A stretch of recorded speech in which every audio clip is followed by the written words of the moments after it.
way I see it, there's really two ways to make money. You can either do something that other people can't do, or you can do something that other people don't want to do. And so the way I've made most of my money is the second one. The first one, if you're doing something people literally can't do, something that other people can't do, you're talking about like people in the NBA, the NFL, experts in the field, people without peers, really great actors, even people like software engineers for, people who can write code, things like that. Yes, you can learn all those things to an extent, but at some point, there's certain people that can just do things that the rest of us can't do. They have talent, or they have, some insane drive or whatever. But I think the rest of us can carve out our own niche in doing things that other people don't want to do. Like for me, the way that I've made money as a reseller in LA is like, people could drive out to Palm Springs to find a good deal on a nice leather chair or a typewriter or something, or a truck. They could drive to San Diego or to Phoenix and bring it back, but they don't want to do that. And so that's something that I'll do. I'll do something that people don't want to do, and they'll pay you for that. And I think it's that's the basis of all the Uber Eats and Postmates and all that. People can do all those things. They can go pick up the order.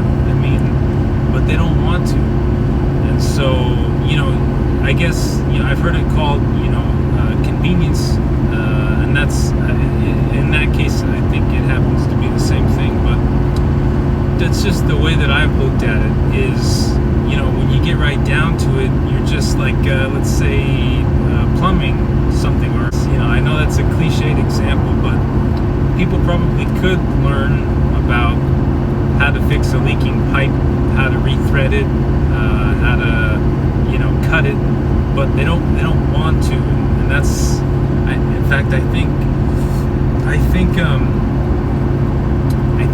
this is like one area that's getting bigger. A lot of job markets are kind of constricting, and I think this is one that's getting bigger, if only for the fact that people seem to be getting lazier. I don't know. People just seem to they're less and less inclined to do things if they can pay someone to do them. And I've talked about TaskRabbit, the app, before. I've talked about it. To me, it's the same exact thing. Whether you're helping someone move, or picking up something for them and delivering it to them, or whatever, running errands for them. Those are all things that, of course, people can do. They don't want to do, or in some of those instances, it might just be they don't have time.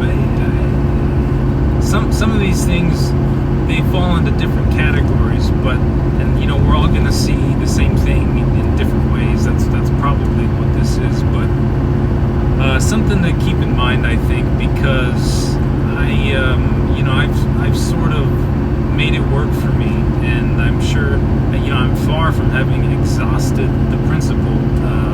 I'm sure it can be expanded to all kinds of different areas of interest.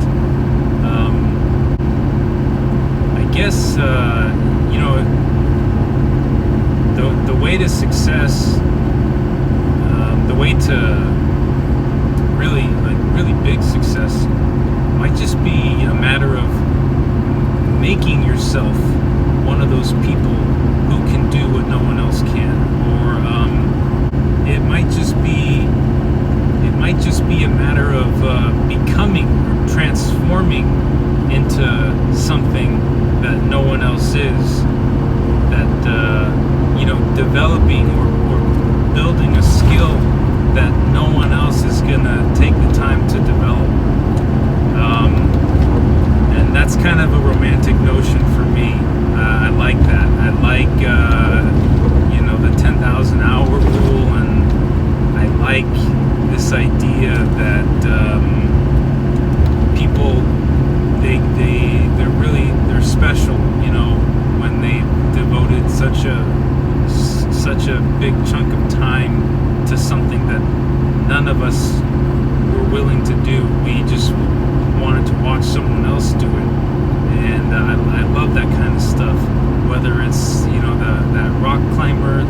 solo kid, or anyone who's really mastered anything. And of course, the 10,000 hour rule I'm referencing is from Malcolm Gladwell's book Outliers. Although I don't know if he's the first one to coin that term, but I think he is. But yeah, I think that's one of the ways you can set yourself apart. It doesn't really apply to money, or I mean, you can't really say, oh, I'm gonna go find something that no one else can do, and I'm gonna get rich doing that. There's more to it than that, It's not. But when I look at things, that's just sort of the category that I felt like everything fell into. As far as like, how am I gonna make money? Like, how am I gonna, what am I gonna do?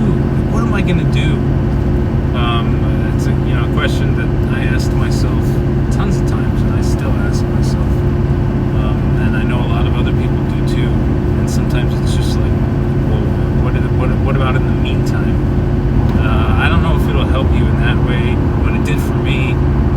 Because obviously I'm not looking to go into the furniture business full time. I have no ambitions of owning giant furniture stores, and nothing against you if you do. I know, a guy who's doing really well, and that's all he does, and that's what he's going to keep doing.